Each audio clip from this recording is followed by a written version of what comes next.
Hello dear students, आज के video में हम कुछ सिलेक्टेड न्यूमेरिकल प्रॉब्लम्स पे डिस्कस करेंगे। ये आपके लेंस मेकर फार्मूला और लेंस से रिलेटेड होंगे।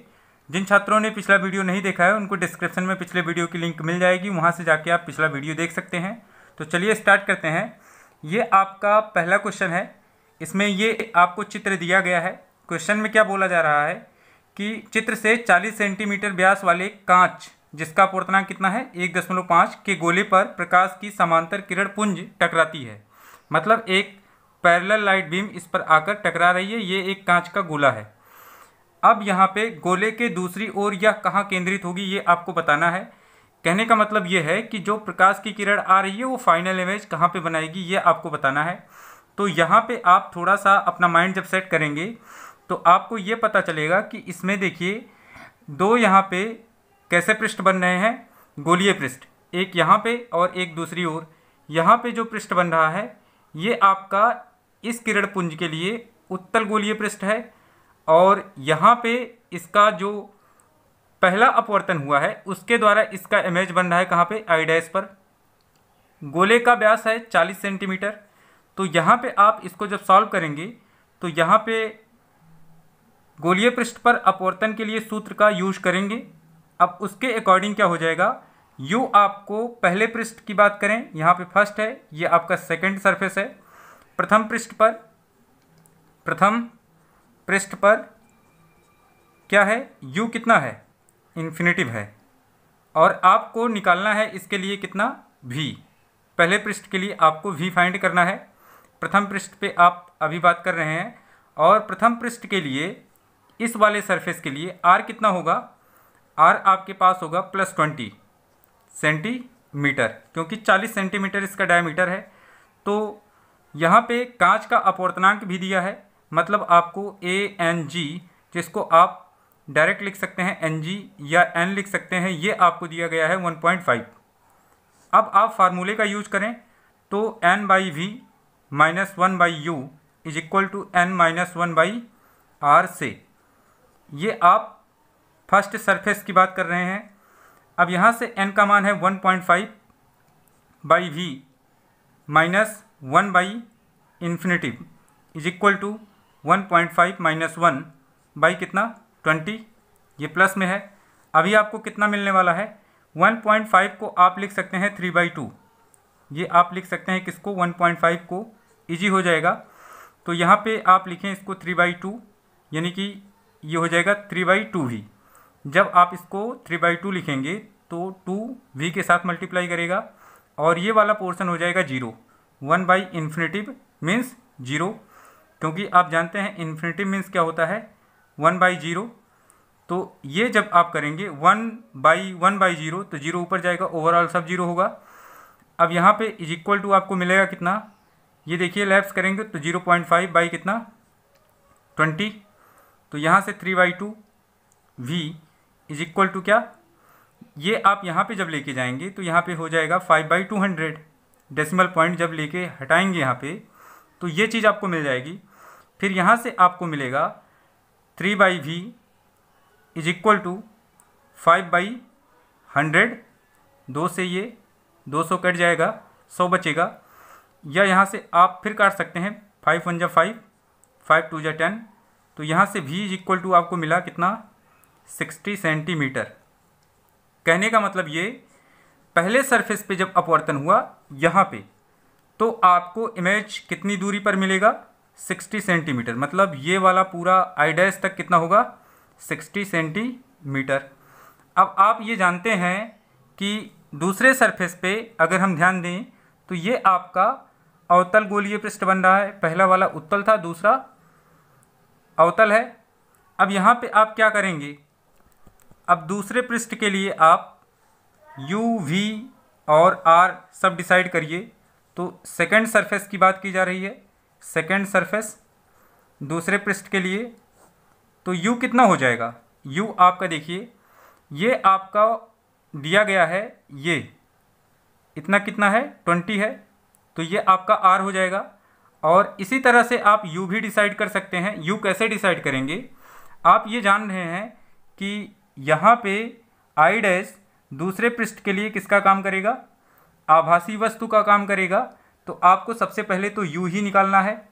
अब लेकिन आपके पास कितना है, 60 सेंटीमीटर आपके पास ओवरऑल जो इमेज बनी है वो है, और 40 सेंटीमीटर का डायमीटर है। तो 60 में से अगर आप 40 लैप्स कर देंगे तो u आपको मिल जाएगा। आप यहाँ पे देखें कि ये वाला सरफेस यहाँ से ये डिस्टेंस i तक की आपकी जो दूरी होगी ये u है, यही u होगा। तो ये आपको फाइंड करना है अभी थोड़ी देर के लिए सेकंड सरफेस के लिए। तो ये कब मिलेगा, जब 60 में से 40 लैप्स कर देंगे तो यहाँ पे आएगा आपको 20 सेंटीमीटर u का मान। अब इसके बाद आपको दूसरे सरफेस के लिए v भी ज्ञात करना है, यानी कि फाइनल इमेज कहाँ पे बनेगा इस किरण पुंज द्वारा, ये आपको लिखना है। अब r कितना हो जाएगा, r आपका दूसरे सरफेस के लिए -20 होगा, क्योंकि ये आपका अवतल गोलीय पृष्ठ है। अब कुछ लोगों के दिमाग में ये चल रहा होगा कि u यहाँ पे हमने -20 क्यों नहीं लिया, क्योंकि u आप अगर चिन्ह परिपाटी के अनुसार देखेंगे तो इधर है, आभासी वस्तु है, ये वास्तविक वस्तु नहीं है, रियल ऑब्जेक्ट नहीं है। रियल ऑब्जेक्ट हमेशा किधर होती है, बाईं ओर इस तरफ, लेकिन ये आभासी है। तो आभासी अगर है वस्तु तो 20 सेंटीमीटर ही लिया जाएगा। अब यहाँ से आपको फिर यही फार्मूला यूज करना है, तो यहाँ से आप अब यूज करें। लेकिन अभी अपवर्तनांक जो है ये थोड़ा ध्यान दे दें कि अपवर्तनांक कितना हो जाएगा। अभी लाइट रे एयर से ग्लास में गई थी, अब ग्लास से एयर में जाएगी तो रिफ्रैक्टिव इंडेक्स अभी चेंज हो जाएगा, मतलब आपका हो जाएगा GNA कितना आएगा, अभी तक 3/2 था, अब हो जाएगा 2/3, मतलब n के स्थान पे अब आपको रखना है कितना, 2/3। फार्मूला यूज करें, n/v -1/u is equal to n-1/r से। फिर ये फार्मूला जब यूज करेंगे तो n के स्थान पे आपको कितना रखना है, 2/3/v -1/u का मान कितना आपके पास आ चुका है, 20 इज इक्वल टू यहाँ पे आप रखेंगे 2/3 -1 कितना, -20। तो आपको मिलेगा यहाँ पे 2/3v -1/20 इज इक्वल टू -1/-60, ऐसा मिल जाएगा। ये माइनस से माइनस कैंसिल हो जाएगा, आपको मिलेगा 2/3v इज इक्वल टू 1/20 और यहाँ पे प्लस 1/60। एलसीएम इक्वल करेंगे, 3 से मल्टीप्लाई करेंगे अप एंड डाउन तो एलसीएम इक्वल हो जाएगा। तो यहाँ से आपको मिलेगा 2/3v is equal to 4/60, cancel कर दीजिए, यहाँ पे 20 आएगा और यहाँ पे 2 1 जा 2, 2 2 जा 4, फिर 2 1 जा 2 और यहाँ पे आएगा 10। तो v इज इक्वल टू आपको मिलेगा कितना, 10 सेंटीमीटर, क्योंकि 1/v इज इक्वल टू 1/10 है, तो v की वैल्यू 10 सेंटीमीटर हो जाएगी।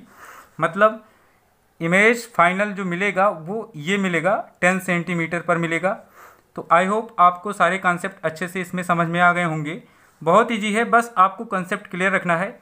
तो 10 सेंटीमीटर ये जो आपको मिल गया, इस तरह से भी आप निकाल सकते हैं, या फिर जब यहाँ पे आप देख रहे हैं कि लाइट कहाँ से अब कहाँ पे जा रही है, कांच से वायु में, तो रिवर्सिबिलिटी लॉ यूज कर लीजिए। उसके लिए आप अपवर्तनांक यही रखेंगे, बशर्ते फार्मूला आपका चेंज हो जाएगा। आप क्या लिखेंगे, ये फार्मूला जैसे यहाँ पे लिखा गया है n/v -1/u, तो ये हो जाएगा 1/v -n/u is equal to 1 - n/r। अभी इसमें आप u का मान यही रखेंगे, r का मान यही रखेंगे, लेकिन n का मान आप रखेंगे कितना, 1.5 या 3/2, फिर भी यही आपको मिलेगा, 10 सेंटीमीटर ही v का फाइनल मान आएगा। तो आई होप पहला क्वेश्चन आप समझ गए होंगे। अब चलते हैं दूसरे क्वेश्चन की तरफ। ये आपका दूसरा क्वेश्चन है, इसमें भी एक फिगर दिया गया है, लेकिन क्वेश्चन क्या कहता है पहले इसको देखते हैं। चित्र की भांति एक प्रकाश स्रोत का प्रतिबिंब उत्तल लेंस द्वारा पर्दे पर बन रहा है। यहाँ पे एक प्रकाश स्रोत है, कोई ऑब्जेक्ट यहाँ पे है, इसका उत्तल लेंस के द्वारा प्रतिबिंब पहले फर्स्ट केस में स्क्रीन पर बन रहा था। अब यहाँ पे जो कि उत्तल लेंस से 20 सेंटीमीटर की दूरी पर है। कौन उत्तल लेंस से 20 सेंटीमीटर की दूरी पर है, पर्दा। आप क्वेश्चन को पहले पढ़ लीजिए। चित्र की भांति एक प्रकाश स्रोत का प्रतिबिंब उत्तल लेंस द्वारा पर्दे पर बन रहा है जो कि लेंस से 20 सेंटीमीटर की दूरी पर है। पर्दे के ठीक बीच में एक दूसरा लेंस रखने पर प्रतिबिंब प्राप्त करने के लिए पर्दे को 15 सेंटीमीटर दूर हटाना पड़ता है। दूसरे लेंस की फोकस दूरी आपको ज्ञात करनी है। तो ये आपका एक प्रकाश स्रोत था। इसका जब पहले इमेज बन रहा था उत्तल लेंस से, तो वो इससे 15 से 20 सेंटीमीटर की दूरी पर रखे स्क्रीन पर बन रहा था। अब दूसरी केस में इसने क्या बोला कि अगर उत्तल लेंस और पर्दे के बीच में, एकदम ठीक बीच में एक दूसरा लेंस कोई रख दिया जाए तो पर्दे को 15 सेंटीमीटर और विस्थापित करना पड़ रहा है यहाँ पे। अब आपको दूसरे लेंस की फोकस दूरी ज्ञात करनी है, वो क्या होगी। यहाँ पे देखिए, जैसा कि हम लोग जानते हैं कन्वर्जिंग लेंस कौन होता है, उत्तल, और डाइवर्जिंग लेंस कौन सा होता है, अवतल। तो अगर ये पर्दे को पीछे हटा रहा है, पर्दे को पीछे ले जाना पड़ रहा है इमेज के लिए, तो जाहिर सी बात है इसके बीच में कौन सा लेंस होगा, अवतल। और ये 20 सेंटीमीटर के ठीक बीच में रखा गया है, मतलब इस लेंस से ये आपका दूसरा प्रश्न है। चित्र की भांति एक प्रकाश स्रोत का प्रतिबिंब उत्तल लेंस द्वारा पर्दे पर बन रहा है जो कि लेंस से 20 सेंटीमीटर की दूरी पर है। यानी कि जो लेंस है, उत्तल लेंस है, उससे 20 सेंटीमीटर की दूरी पर एक पर्दा है जहां पर प्रकाश स्रोत का प्रतिबिंब प्राप्त हो रहा है। अब पर्दे के ठीक बीच में एक दूसरा लेंस रखने पर प्रतिबिंब प्राप्त करने के लिए पर्दे को 15 सेंटीमीटर दूर हटाना पड़ता है। दूसरे लेंस की फोकस दूरी ज्ञात करनी है। अगर हमें पर्दे को 15 सेंटीमीटर दूर हटाना पड़ रहा है और एक लेंस पर्दे, पहले वाले पर्दे और उत्तल लेंस के ठीक बीच में रखा जा रहा है, तो इसका मतलब ये अवतल लेंस है, क्योंकि यही इमेज को पीछे धकेल सकता है। अगर एक और उत्तल लेंस यहाँ पे रखा होता तो ये और पहले आ जाता, दूर नहीं जाता, क्योंकि आपका कन्वर्जिंग लेंस उत्तल लेंस होता है और डाइवर्जिंग जो दूर करता है वो अवतल लेंस होता है। और ये अवतल लेंस 20 सेंटीमीटर जो ये दूरी है किसके बीच की, उत्तल लेंस और पर्दे के बीच, यानी कि पहले पोजीशन में जब पर्दा था उसके ठीक बीच में रखा जा रहा है। मतलब उत्तल लेंस और अवतल लेंस के बीच की दूरी कितनी है, 10 सेंटीमीटर।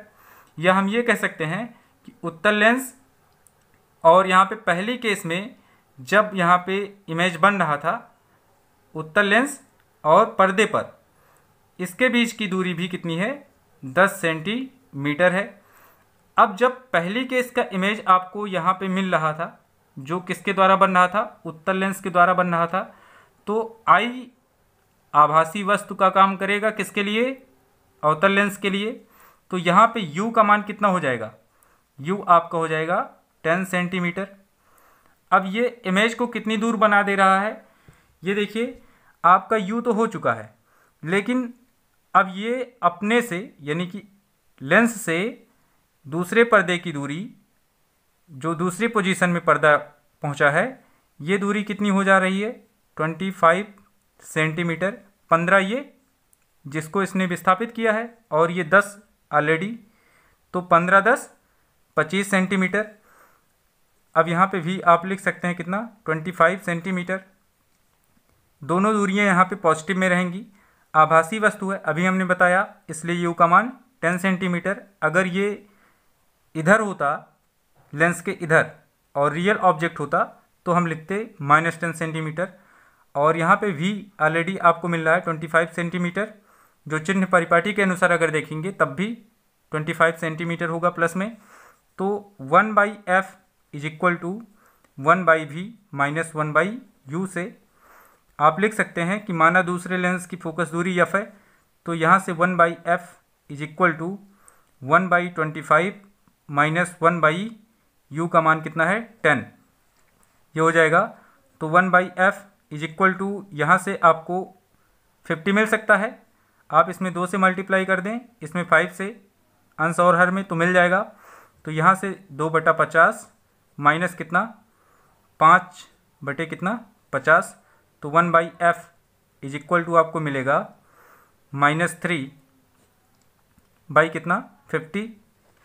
तो F इज इक्वल टू आपको मिला कितना, -50 बटा कितना 3 सेंटीमीटर। ये आपको मिल गया किसकी फोकल लेंथ, जो लेंस रखा गया है उसकी फोकल लेंथ है। और ये अगर माइनस में मिला तो जाहिर सी बात है कौन सा लेंस है, अवतल लेंस। अवतल लेंस की फोकस दूरी जो होती है वो नेगेटिव होती है। तो आप यहाँ से ये बता सकते हैं। अगर इसको चाहें तो आप और सॉल्व कर सकते हैं, मतलब डिवाइड कर दें तो 3 × 1 = 3। अब यहाँ पे 16 हो गया। अब यहाँ पे इसी तरह से आप 16 पॉइंट समथिंग यहाँ पे आएगा, आप इसको लिख सकते हैं। बहुत इजी है, फिगर को आपको समझना है। फिगर अगर समझ में आ गया तो बहुत आसान तरीके से आप बता सकते। अब हम लोग बात करते हैं तीसरे क्वेश्चन की। ये आपका तीसरा क्वेश्चन है, जिसमें क्या है, क्वेश्चन का स्टेटमेंट देखते हैं। वायु के सापेक्ष कांच का अपवर्तनांक 3/2 तथा जल का 4/3 है। एक उत्तल लेंस जिसकी वक्रता त्रिज्याएं 20 सेंटीमीटर तथा 30 सेंटीमीटर हैं। इस लेंस की वायु तथा जल में फोकस दूरी ज्ञात करनी है। तो यहाँ पे थर्ड का जो सॉल्यूशन होगा, तीसरे का, माना वायु में फोकस दूरी कितनी है, FA, तथा जल में FW है। ये आप लिख लिए। फिर इसके बाद आपको दिया है, क्या दिया है वो आप लिख लें।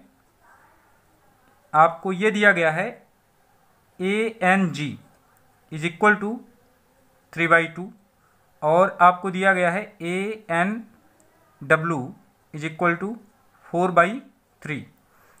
अब यहाँ पे R1 आपको दिया गया है। जब उत्तल लेंस आप बनाते हैं तो इस तरह से बनाते हैं। ये आपका पहला सरफेस होता है, ये दूसरा। तो ये बनेगा R1 इधर और R2 आपका बनता है इधर। तो R1 पॉजिटिव होगा, तो R1 की वैल्यू यहाँ पे आपको दी गई है 20 सेंटीमीटर। R2 आपको कितना दिया गया है, -30 सेंटीमीटर। अब यहाँ पे आप यूज कर लें कि 1/FA is equal to ANG -1 under bracket 1/R1 -1/R2 से। ये कौन सा फार्मूला है, लेंस मेकर का। हम किस में फोकस दूरी निकाल रहे हैं, वायु में। किसकी, लेंस की वायु में फोकस दूरी निकाल रहे हैं। तो यहाँ पे लेंस का अपवर्तनांक रखा जाएगा किसके सापेक्ष, एयर के। अब यहाँ से 1/FA इज इक्वल टू कितना हो जाएगा, आपको यहाँ पे रखना पड़ेगा ANG की वैल्यू। तो ANG आपके पास है कितना, 3/2 -1 और अंडर ब्रैकेट 1/R1 20 है, -1/R2 -30 यहाँ पे रखेंगे। अब ये माइनस माइनस प्लस हो जाएगा और इसको सॉल्व करेंगे तो 1/FA इज इक्वल टू, यहाँ पे मिलेगा आपको 1/2। देखिए यहाँ पे मल्टीप्लाई करेंगे, 3 में से 2 लेफ्ट हो जाएगा तो 1 बचेगा, 1/2 ये मिल गया। फिर यहाँ से आपको मिलेगा 1/20 प्लस 1/30। आप इसका एलसीएम इक्वल कर सकते हैं। एलसीएम इसका 60 होगा। तो 1/FA is equal to 1/2 under bracket, यहाँ पे आपने मल्टीप्लाई किया 3 से और यहाँ पे 2 से, तो यहाँ पे 3 और यहाँ पे 2 बाई कितना 60। आपको मिला 1/FA इज इक्वल टू 1/2 और यहाँ पे 5 बाई कितना 60। अब 5 × 1 = 5 और यहाँ पे मिला आपको 12। जब 5 को आपने काटना शुरू किया विद रिस्पेक्ट टू 60 तो यहाँ पे आपको मिलेगा 12। अब यहाँ से 1/FA इज इक्वल टू कितना मिलेगा, 1/24। FA इज इक्वल टू यहाँ से मिला आपको 24 सेंटीमीटर। अगर उत्तल लेंस है तो फोकस दूरी धनात्मक आएगी, लेकिन ये वायु में आपने निकाला है इसलिए आपको 24 सेंटीमीटर मिला और प्लस सिंबल के साथ मिला, मतलब उत्तल लेंस ही रहेगा वो। अब आपको निकालना है किसमें, जल में। तो जल के लिए आप कौन सा फार्मूला यूज करेंगे, 1/FW इज इक्वल टू यहाँ पे जो रिफ्रैक्टिव इंडेक्स यूज करेंगे, अब आप किसके सापेक्ष किसका आप यहाँ पे ध्यान देंगे तो कांच को जल में लाया गया तो आपको उसके रिस्पेक्ट में ही निकालना पड़ेगा, यानी कि कांच का जल के रिस्पेक्ट में रिफ्रैक्टिव इंडेक्स फाइंड करना है। तो आप यहाँ पे कांच का जल के सापेक्ष जब निकालेंगे तो आपको मिलेगा कांच का जल के सापेक्ष में, तो WNG इज इक्वल टू कितना हो जाएगा, ANG बाई कितना, ANW। तो ये वैल्यू आपको मिल जाएगी 3/2 बाई कितना, 4/3। अभी इसको सॉल्व करेंगे तो ये हो जाएगा 3/2 इंटू 3/4। ये देखिए ऊपर जाएगा तो आपको मिल जाएगा कितना, 9/8। ये आपका मिल गया मान किसका, WNG का। तो यहाँ पे आप रखेंगे WNG -1 under bracket 1/R1 minus 1/R2। Similar process use करेंगे तो आपको यहाँ से FW का मान मिल जाएगा। आप इस तरह से भी निकाल सकते हैं ये फार्मूला यूज करके, या फिर अगर आप ऐसे नहीं निकालना चाहते तो आप FW is equal to FA under bracket ANG -1 by WNG -1 यहाँ से निकालें तब भी आएगा। तो आप ये कैलकुलेट करके हमें ज़रूर कमेंट करिएगा कि इसका आंसर कितना आएगा। हम आपके कमेंट का वेट करेंगे, आप ज़रूर इसका आंसर हमें बताइए कमेंट के थ्रू। अब हम चलते हैं फोर्थ वाले क्वेश्चन की तरफ। कांच का यहाँ पे अपवर्तनांक आपको दे दिया 1.5 और इससे बना एक उत्तल लेंस है जिसकी फोकस दूरी वायु में 15 सेंटीमीटर दी गई है, यानी कि FA आपको दिया गया है। ये क्वेश्चन फोर्थ की बात हम कर रहे हैं। फोर्थ में आपको ANG दिया गया है कितना, 1.5, और आपको क्या दिया गया है, FA ये आपको दिया गया है 15 सेंटीमीटर। लेंस की फोकस दूरी आपको निकालनी है किसमें, जल में। जल में लेंस की फोकस दूरी निकालनी है, यानी कि FW आपको फाइंड करना है। फिर आप यही फार्मूला यूज कर लीजिए और आपको आसानी से इसका आंसर मिल जाएगा। इस क्वेश्चन में आप एक चीज़ और ऐड कर लीजिए, इसमें ANW का मान नहीं दिया गया है तो आप ANW इज इक्वल टू कितना ऐड कर लीजिए, 4/3। तो आप यहाँ से ANW का मान पा जाएंगे। इसी तरह से आप WNG का जब मान निकालेंगे तो आपको फिर से मिलेगा कितना, 9/8। तो यहाँ पे आप FW is equal to FA का मान आपके पास है 15 सेंटीमीटर, और यहाँ पे आपके पास ANG का भी मान है कितना है, 1.5 माइनस 1 बाई कितना, 9/8। ये वैल्यू आपके पास है -1। अब आप इसको जब सॉल्व करेंगे तो यहाँ से FW इज इक्वल टू आपको मिलेगा 15, और यहाँ पे आप 1.5 को लिख लीजिए 3/2 -1, और यहाँ से आपको मिलेगा कितना, 9/8 -1 को जब सॉल्व करेंगे तो आपको मिलेगा 1/8। FW इज इक्वल टू 15, और यहाँ से आपको मिला 1/2 डिवाइड बाई 1/8। अब इसको थोड़ा सा और सॉल्व करेंगे तो आपको मिल जाएगा FW इज इक्वल टू 15, और यहाँ पे आप 1/2 इंटू 8/1 करेंगे तो FW इज इक्वल टू 15, और यहाँ पे आपको ये कैंसिल होके 4 मिलेगा। तो यहाँ पे आया 4, तो FW इज इक्वल टू कितना, 60 सेंटीमीटर। मतलब अब भी लेंस उत्तल लेंस की भांति ही व्यवहार करेगा, जबकि उसकी फोकस दूरी बढ़ जाएगी। एयर में पहले कितना था फोकल लेंथ, 15, और अभी कितना हो गया है, 60 सेंटीमीटर, मतलब 4 गुना बढ़ गया, और ये उत्तल लेंस की भांति ही व्यवहार कर रहा है। ये FW का मान हो जाएगा। तो आई होप आपको ये चौथा वाला क्वेश्चन भी बहुत आसान तरीके से समझ में आ गया होगा। आप कैसे भी लगाएं, चाहे इस फार्मूले का यूज़ करके लगाएं या फिर आप यहाँ से ये वाला फार्मूला यूज़ करें, लेकिन इसके लिए आपको ज़रूरत पड़ेगी कि R1 और R2 दिया गया हो। तो हालांकि इसमें दिया नहीं गया है, इसलिए आप ये वाला फार्मूला यूज़ करें और आप आसानी से इस टाइप के क्वेश्चन लगा पाएंगे। और ये इम्पॉर्टेंट क्वेश्चन है to the view of board exam, तो आप इसको अच्छे से प्रैक्टिस में रखें। अब हम चलते हैं क्वेश्चन नंबर 5 की तरफ। एक उत्तल लेंस से एक वस्तु का सीधा प्रतिबिंब बनता है। उत्तल लेंस अगर वस्तु का सीधा प्रतिबिंब बना रहा है तो प्रतिबिंब कैसा होगा? आभासी होगा, तथा इसकी लंबाई वस्तु की लंबाई की 4 गुनी है। तो जाहिर सी बात है कि मैग्नीफिकेशन जो है वो आपको दिया गया है, यम कितना है? 4 गुना है। यदि लेंस की फोकस दूरी 20 सेंटीमीटर है, किस लेंस की? उत्तल लेंस की, तो u तथा v आपको ज्ञात करना है। 2 तरीके हैं इसको सॉल्व करने के। एक तो बेसिक तरीका है जो आप यूज करते हैं नॉर्मल वे में। दूसरा तरीका आप जानते हैं कि magnification in the terms of F and U and F and V. तो आपको हम फार्मूला बताते हैं। आप ये क्वेश्चन नंबर 5 सॉल्व करके हमें ज़रूर बताइएगा कि इसका आंसर कितना आता है। ये देखिए m इज इक्वल टू आप निकालेंगे एक f by you plus F, तो यहाँ से आपको मिल जाएगा कितना? u मिल जाएगा। यहाँ से आपका u निकल सकता है क्योंकि आपके पास फोकल लेंथ है 20 सेंटीमीटर, और u आप आसानी से यहाँ पे निकाल सकते हैं। जबकि मैग्नीफिकेशन भी आपको दिया गया है कितना? 4 यम आपको दिया गया है, तो आप u निकाल सकते हैं यहाँ पे।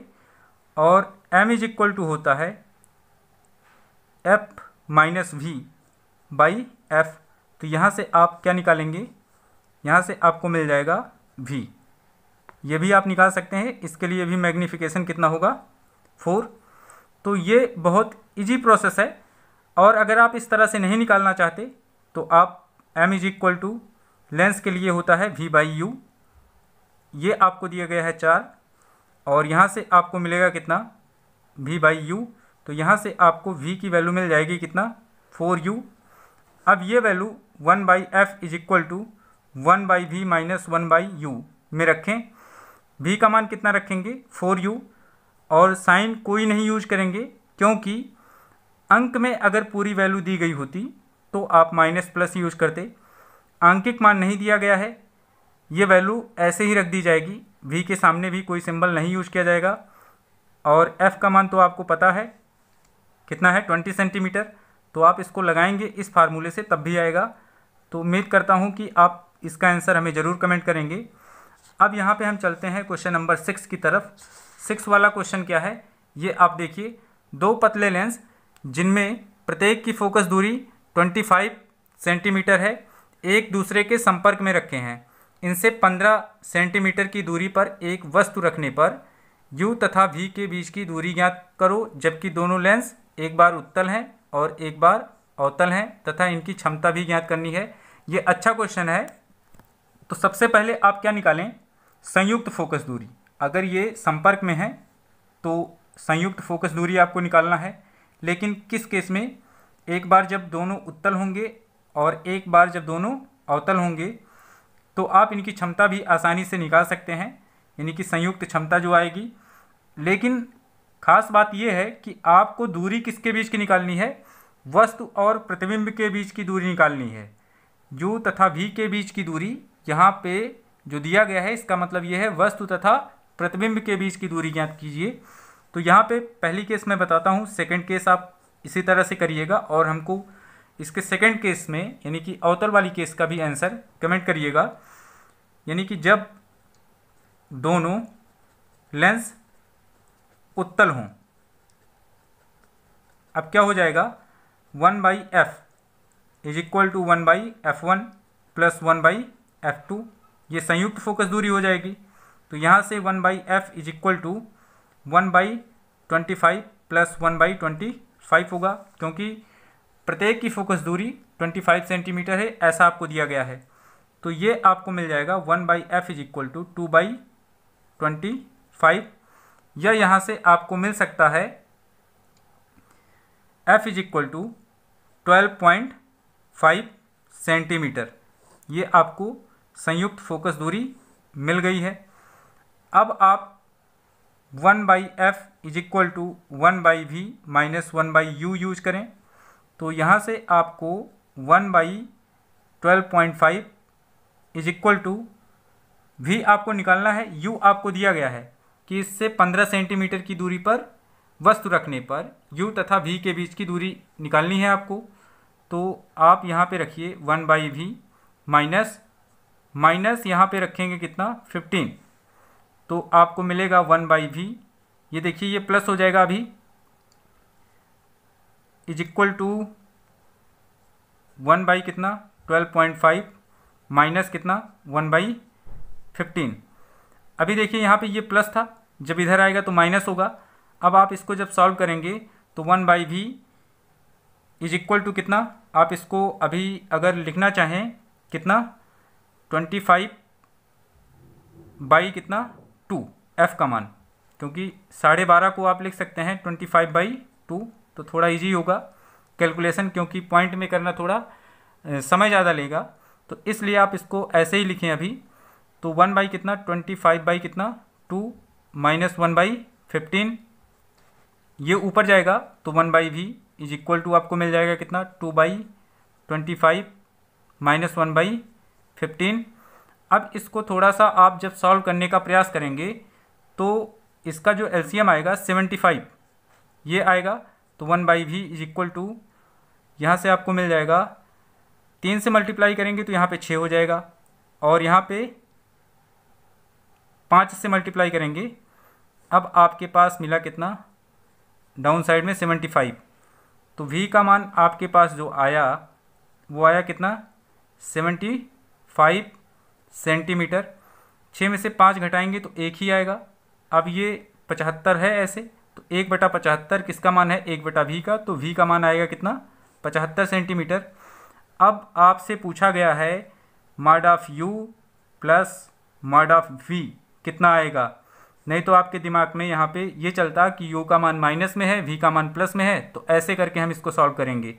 नहीं, यहाँ पे जो मान माइनस में रहता है एक्चुअल में जब दो पॉइंट्स के बीच की दूरी निकाली जाती है तो साइन कन्वेंशन को नहीं यूज किया जाता, कहने का मतलब उनका मॉडुलस वैल्यू यूज किया जाता है। तो u का मान आपके पास है 15 और v का मान है 75, तो आपको मिला इसका मान कितना 90 सेंटीमीटर। अब यहाँ से अगर आपको संयुक्त क्षमता बतानी हुई तो यहाँ से आप लिख सकते हैं कि P इज इक्वल टू क्या होता है 1/f, लेकिन f किस में होना चाहिए मीटर में। अगर ये सेंटीमीटर में होगा तो आप P इज इक्वल टू 100 कितना, यहाँ पे फोकस दूरी जो सेंटीमीटर में होगी वो लिखेंगे, सेंटीमीटर में जो फोकस दूरी होगी। हालांकि इसको आप मीटर में कर चुके हैं, तो यहाँ पे हमने सिर्फ ये बताने के लिए लिखा है कि f सेंटीमीटर में है। अब यहाँ पे डायोप्टर में इसका आंसर आएगा, तो आप लिखेंगे P इज इक्वल टू कितना 100 कितना 12.5 d, जिसकी वैल्यू आपको मिलेगी 0.8। इसको जब सॉल्व करेंगे तो आपको मिला कितना 0.8 d, ये आपको इसका आंसर मिल जाएगा। आंसर में इसके जब आप ये डेसिमल लैप्स करेंगे तो यहाँ पे आपको मिलेगा 1000 बाई कितना 125 ऐसा मिलेगा, तो ये प्लस 8d मिलेगा, प्लस 8d जो इसकी संयुक्त क्षमता हो जाएगी। तो आप इस तरह से दूसरे वाले पार्ट को भी सॉल्व कर सकते हैं जो अवतल के लिए होगा, और उसकी भी जो संयुक्त क्षमता आएगी वो हमें लग रहा है यहाँ पे -8d आएगी, क्योंकि फोकस दूरी तो वही रहेगी, बस माइनस में आएगी ये वैल्यू, -12.5 आएगा। और उसके लिए भी आप ऐसे modulus value mod of u plus mod of v निकालेंगे, जो कुछ आएगा समथिंग वो आप हमें कमेंट करके बताइएगा। तो क्वेश्चन नंबर 5 और 6 का कॉन्सेप्ट भी आपको समझ में आ गया होगा। अब हम चलते हैं क्वेश्चन नंबर 7 की तरफ। 7th वाला क्वेश्चन आपका क्या है ये देख लेते हैं। ये आपका क्वेश्चन नंबर 7 है। 7th क्वेश्चन में आपको जैसे फर्स्ट क्वेश्चन का कॉन्सेप्ट था उसी तरह का कॉन्सेप्ट इसमें भी मिलने वाला है, तो क्वेश्चन को ध्यान से देखें। तो हम 7वें का कॉन्सेप्ट आपको बताते हैं, 8वां आप खुद से करिएगा। ये क्वेश्चन है, आप इसका स्क्रीनशॉट ले सकते हैं। और 7वें का दूसरा वाला पार्ट, ये वाला पार्ट भी आप करेंगे। तो फर्स्ट वाला पार्ट जो है इसका है कॉन्सेप्ट के साथ में हम आपको बता देते हैं, आप इसको समझ लीजिए, आप जान पाएंगे इसके बाद कि दूसरे में हमें क्या करना है। देखिए कांच के एक गोले की त्रिज्या कितनी है, 4 सेंटीमीटर। ये आपका कांच का गोला है, इसकी त्रिज्या कितनी है, 4 सेंटीमीटर। तो आप यहाँ पे सेंटर मान लीजिए, ये 4 सेंटीमीटर आपका है ओवरऑल। अब यहाँ पे गोले के केंद्र से 1 सेंटीमीटर की दूरी पर स्थित वायु का एक बुलबुला है। मान लीजिए कि इसके केंद्र से 1 सेंटीमीटर की दूरी पर, ये आपका 1 सेंटीमीटर हो गया, यहाँ पर स्थित वायु का एक बुलबुला है। अब यहाँ पे दिया गया है कि कांच का अपवर्तनांक ANG ये आपको दिया है 1.5, तो GNA कितना हो जाएगा, ये आपका हो जाएगा 2/3, क्योंकि इसका मान हो जाएगा 3/2। 1.5 का मान कितना होता है, 3/2, तो GNA का मान कितना होगा, ये होगा 2/3। अब यहाँ पे इसकी ज़रूरत हमको क्यों पड़ी, अभी आप समझ पाएंगे। बुलबुले के निकट वाले पृष्ठ से देखने पर, बुलबुले से दूर वाले पृष्ठ से देखने पर वह कितनी दूरी पर दिखाई पड़ेगा। कहने का मतलब कि फाइनल इमेज कैसे बनेगा बुलबुले का और कितनी दूर बनेगा, ये आपको बताना है। तो यहाँ पे एक इसके सेंटर से आप एक अभिलंब खींच दें, ये आपका नॉर्मल हो जाएगा। अब ये अगर नॉर्मल हो गया तो यहाँ से एक प्रकाश की किरण चलेगी, यहाँ पे इसके नॉर्मल पे ऐसे जाएगी बुलबुले से। अब ये जब कांच से एयर में जाएगी, क्योंकि इसके बाहर क्या है, एयर है, एयर में जब जाएगी तो अभिलंब से दूर हटेगी, मतलब कुछ इस तरह से जाएगी। अब इसको बैकवर्ड एक्सटेंड करेंगे तो यहाँ पे इसका इमेज मिलेगा आई पर। आपको यहाँ पे बताना है कि ये कितनी दूरी पर है, ये इसका नज़दीक का पृष्ठ है। अब जब दूसरा डायग्राम बनाएंगे तो इसी तरह से ये भी रहेगा, दूसरे के लिए पॉइंट यही रहेगा आपका, ये आपका C रहेगा। यहाँ से भी आप एक अभिलंब खींचेंगे, ये आपका दूर वाला पृष्ठ हो जाएगा, ये वाला, ये नज़दीक वाला पृष्ठ था। अब यहाँ से जो प्रकाश की किरण चलेगी ऐसे जाएगी, अभिलंब पे पहुँचेगी। अब ये थोड़ा सा ऐसे बैक हो जाएगी, मतलब अवे फ्रॉम द नॉर्मल, इसको बैकवर्ड एक्सटेंड करेंगे, यहाँ कहीं आके मिलेगा, तो यहाँ पे आपको इमेज मिलेगा। इस तरह से आप इसको सॉल्व करेंगे। लेकिन यहाँ पे U का मान जो होगा इस पृष्ठ से वो कितना हो जाएगा, 4 सेंटीमीटर, तो इसका रेडियस है। 1 सेंटीमीटर केंद्र से दूरी पर ये रखा गया है, तो इसके लिए U कितना हो जाएगा, -5 सेंटीमीटर। आप ये यूज करेंगे, ये वाला पृष्ठ अगर लेंगे तो। लेकिन यहाँ पे U का मान आपको कितना यूज करना है, ये देखिए बुलबुला आपका यहाँ पे है, तो इसके लिए आप U का मान यूज करेंगे कितना, यहाँ से यहाँ तक की दूरी, 4 में से 1 घट जाएगा तो ये आएगा 3 सेंटीमीटर। ये आपका U का मान हो गया। अब यहाँ पे R का मान कितना हो जाएगा, ये वाला जो पृष्ठ है, इसके लिए R का मान कितना होगा ये भी डिसाइड हो जाएगा। R का मान हो जाएगा 4 सेंटीमीटर। और यहाँ पे GNA ऑलरेडी आपको मिल चुका है कितना, 2/3। अभी और कुछ है, यहाँ पे U का मान 3 सेंटीमीटर, ये हो जाएगा। फिर आप फार्मूला यूज कर लीजिए पहली केस के लिए, N/V - 1/U = N - 1/R से। तो N का मान आपके पास कितना आया है, ये है आपका N का मान, जिसे आप GNA लिखे हैं। तो ये हो जाएगा 2/3/V माइनस 1/U का मान 1/3 = 2/3 - 1 कितना, 4। अब यहाँ से आपको मिला कितना, 2/3V माइनस 1/3, और यहाँ पे आपको मिलेगा -1/12। ये देखिए इसको सॉल्व करेंगे तो 3 का मल्टीप्लाई -1 में होगा, तो 2 में से -3 लैप्स करेंगे, -1 बचेगा, और 3 का डाउन साइड में 4 के साथ मल्टीप्लाई करेंगे, 12 हो जाएगा। फिर ये वैल्यू आपको मिलेगी 2/3V माइनस 1/3 = कितना, -1/12। इसको इधर ट्रांसफ़र करें तो 2/3V = 1/3 - 1/12। 4 से मल्टीप्लाई करेंगे, LCM इक्वल हो जाएगा, 2/3V = 4 - 1 कितना, 12।